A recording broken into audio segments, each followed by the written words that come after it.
Assalamualaikum warahmatullahi wabarakatuh. Jumpa lagi dengan channel Tanam Siram, channel teman tanaman Anda. Baik dulur, gimana keadaannya? Semoga semua senantiasa mendapatkan kesehatan. Amin ya rabbal alamin. Baik dulur, di video kali ini alhamdulillah ini ada Pak Kuli yang sedang memanen. Alhamdulillah. Nah, ini penampakannya mungkin kelihatannya agak hijau ya, tapi ini sudah matang dan sudah siap konsumsi.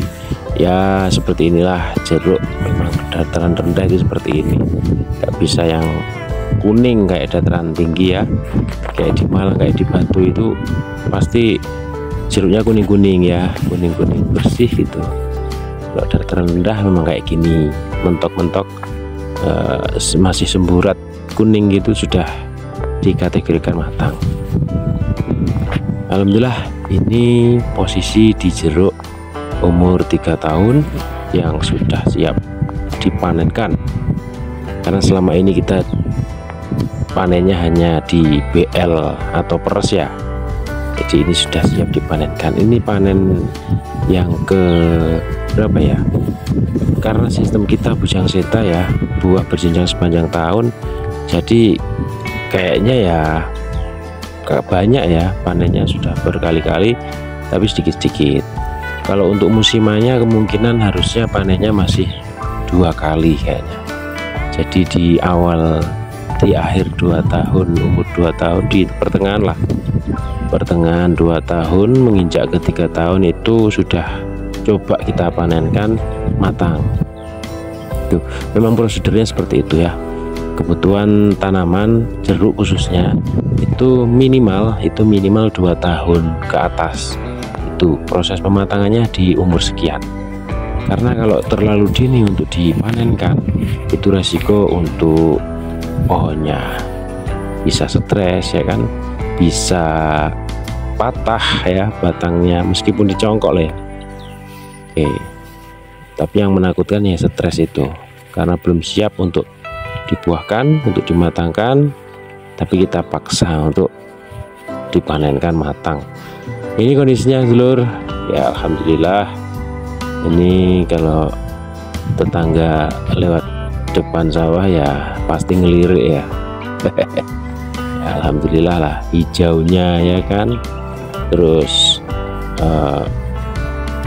perantingannya ya kan, kerimbunannya itu pasti dilirik dan pasti bertanya-tanya, asik, apa sih ibu, pakai pupuk apa sih ya, pakai semprotan apa sih ya, sama aja pak gitu.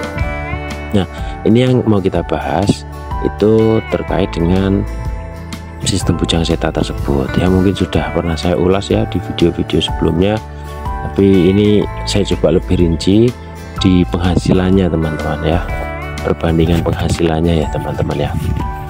Baik, saya memulai bujang seta ini sudah di jeruk sebelumnya ya, jeruk yang sekarang umur 4 tahun 5 tahun itu sudah saya program sistem bujang seta, dan alhamdulillah yang saya rasakan dengan perawatan yang tidak signifikan ya, tidak terlalu hura-hura. Soalnya kalau petani di sini tuh kalau mau jeruknya rimbun, kalau mau jeruknya panen raya ya pupuknya harus benar-benar banyak gitu. Nah, itu saya pengen itu, ngelawan itu, bukan ngelawan sih, tapi seenggaknya itu pengen cari suasana baru. Karena saya melihat beberapa teman-teman yang pakai sistem bujang seta di daerah Malang, di daerah Batu, di Bali juga itu untuk perawatannya itu lebih mudah, lebih simpel ya, lebih irit, lebih hemat juga. Tapi untuk panen hasilnya ketika kita akumulasi, kita jumlah, kita total itu kurang lebih sama. Nah, ini saya panen bisa 1 bulan sekali atau 2 bulan sekali ya, tergantung daripada isi dari buahnya. Nah, kalau yang ini kira-kira isinya kan padat ya, dari yang kelereng sampai yang sebesar bola kasti, kebesaran tuh pokoknya berjenjang ya, dari yang merica ya, bunga merica, kelereng, terus apa ya, kayak apa ya, terus masuk peres ya kan, habis itu BL, itu berjenjang semua ada. Nah, kalau sudah ada ya enak, nanti kita panennya bisa lebih lama gitu ya. Alhamdulillah kalau bisa saya teruskan per bulan panen itu, katakanlah ini kan lahannya itu pohonnya itu sebanyak 45 batang. Itu kalau saya panen tiap bulan itu pasti ada 1 kintal, ada 1,5 kintal kadang gitu. Nah itu kalau per bulan. Kalau per 2 bulan ya tidak selalu 2 kali lipat, enggak ya, tapi kalau enaknya kita ngitung bisa kita kali 2 kali lipat per 2 bulan, berarti ya bisa 1,5 kintal atau 2 kintal gitu. Bayangin kalau waktu kita matangkan semuanya ya, kita panen musiman ya, itu bisa 7 sampai 8 bulan dari bunga itu ya. Kalau bisa dikruskan ya bisa sampai mungkin 1 ton ya, bisa 1 ton dengan 45 batang pohon. Cuma untuk perawatannya ya, ini perawatannya saya ngitungnya dari perawatan juga, enggak hanya dari hasil ya. Ada beberapa orang yang memang sukanya itu hasil langsung gede ya kan, ada juga yang hasil sedikit-sedikit nggak apa-apa, yang penting rutin gitu. Tinggal pilih aja mana yang cocok kan. Tapi ada perbandingan juga selain itu, selain panennya itu ada di perawatan. Kalau saya perawatan pakai sistem bujang seta ini, kalau menurut saya lebih simpel ya, tidak ada stressing, tidak ada jos pupuk, nggak ada.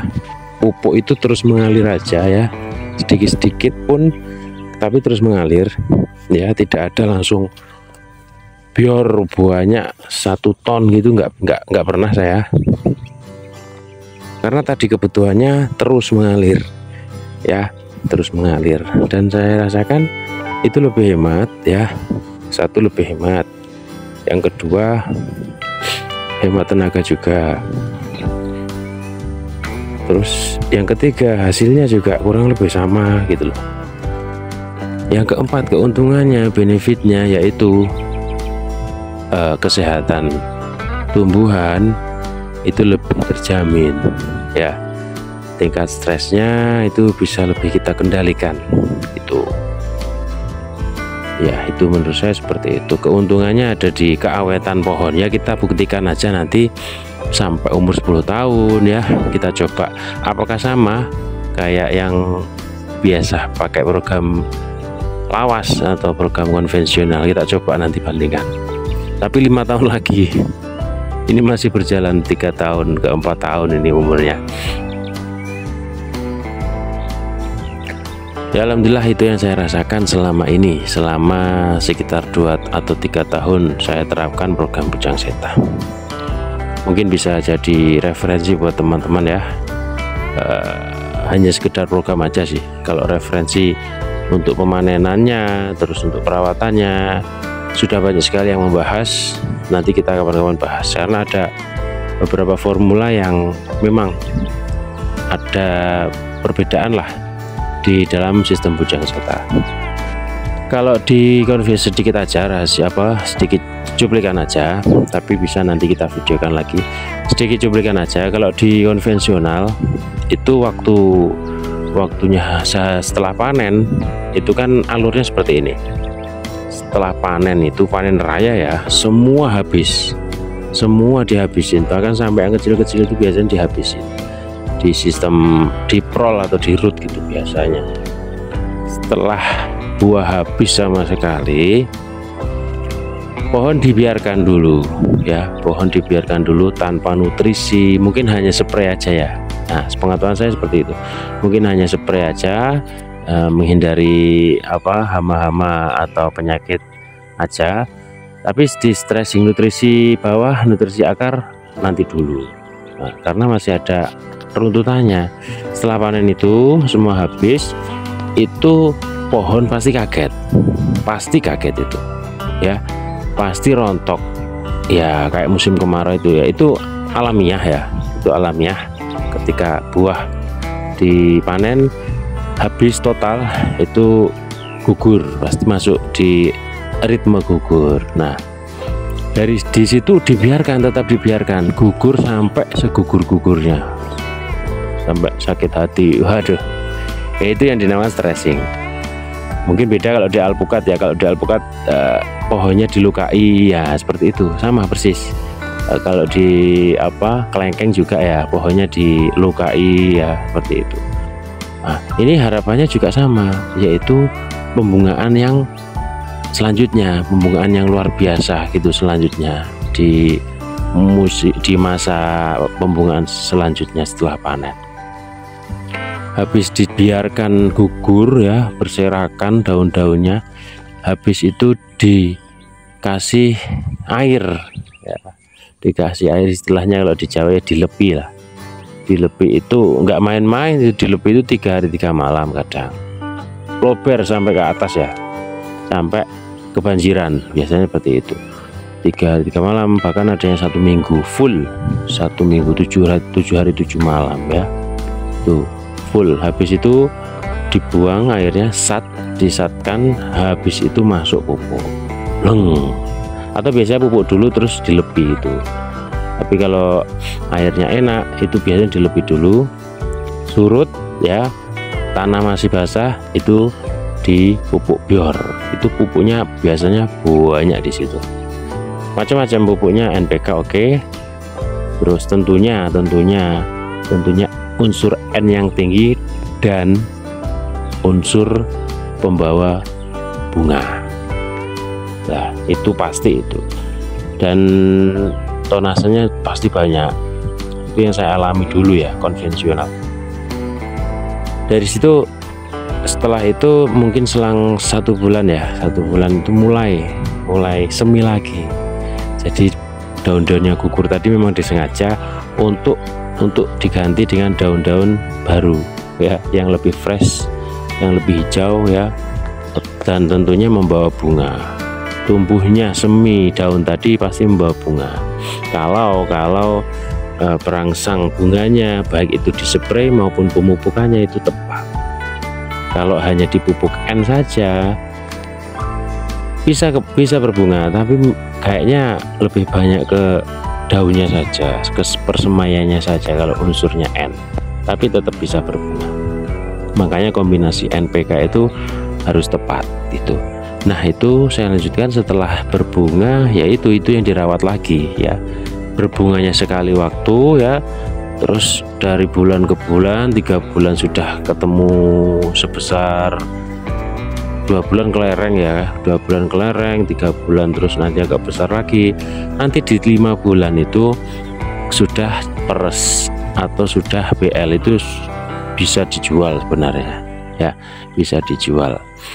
Nah, tapi masih panjang lagi, untuk matang itu masih panjang, sekitar 3 bulan lagi atau 2 bulan lagi, itu baru ada yang bisa matang dan bisa dipanen.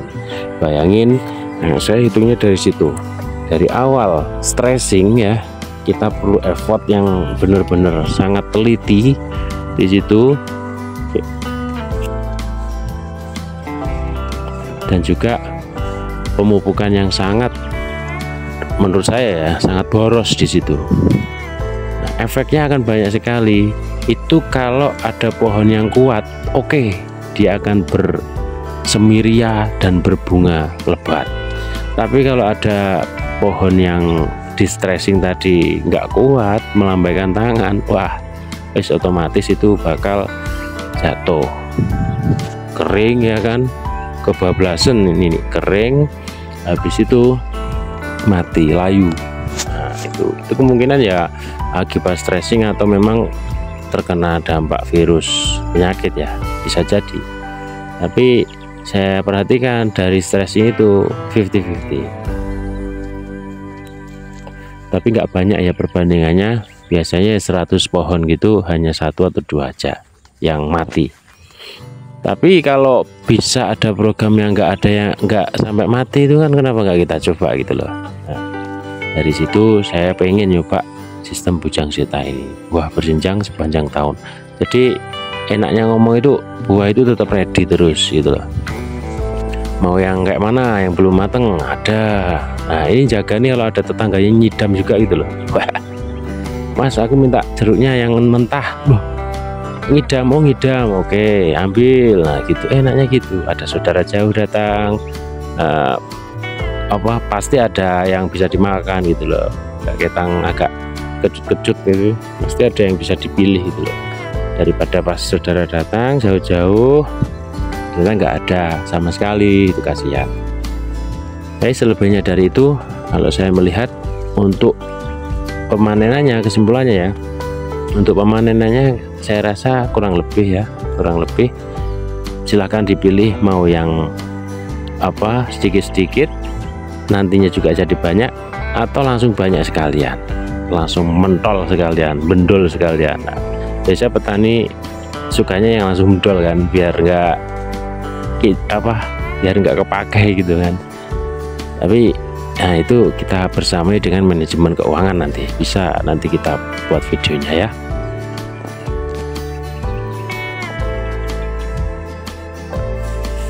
Oke, itu sama perawatannya saya rasa lebih mudah, lebih simple sistem bujang seta itu, tidak terlalu banyak resiko gitu.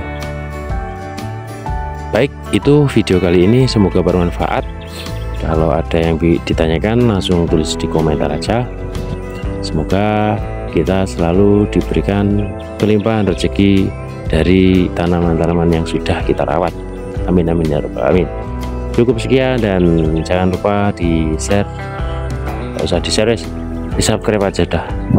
Di share mau di share kemana, pokoknya di subscribe aja, like kalau suka. Assalamualaikum warahmatullahi wabarakatuh.